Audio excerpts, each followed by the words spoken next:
with education was very, very limited. I had a lot of reading and writing problems at the time, and I just weren't interested in school. School was like a big building, pretty like a prison to me, to be fair.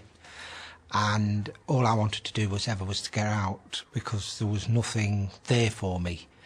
It was, at the school I was at, we used to be put into a hut away from the mainstream of school, and they said it was like an education block, but it wasn't. It was just like out of sight, out of mind situation. And so very often I never even bothered going, to the degree that nobody ever come and look for me neither. When my daughter first went to school, my fear was that I had to go into school to see how she was progressing. She did have, very early on in school, they realised that she had got a problem with forming, she had a few word problems as well, forming words and things like that. So it was basically about her reading and her writing was the same as mine. So I turned around and spoke to the head teacher, who was really, really helpful. He put my mind at ease about the school, took me around the school, showed me how the school worked, and showed that there was no fear there. And then started to invite me in to school to do different voluntary things within the school. What they did for me was they worked me and my daughter together.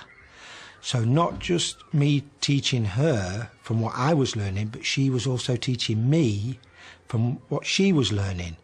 So together we both seemed to progress very, very well in that situation. And we had quite a lot of support from the head teacher at this stage. For my daughter, it's worked tenfold. Now, you wouldn't even know that she had this disability. Her reading and writing's improved so much, and still is. For me, personally, now I'm miles ahead of that I would ever be. They put me in touch with an English course. I'd done that, I passed that. Now, when the head teacher talked me into becoming a governor, which I've never dreamt of being, I've become a governor. I work in the school now as part of the site staff, and I actually live on site. But all these things have started from that one little meeting. So anybody who's got any problems in that respect should go and talk about it and seek within a school or within any other organisation just to help them get off that lower step. Because once you're off it, you're moving.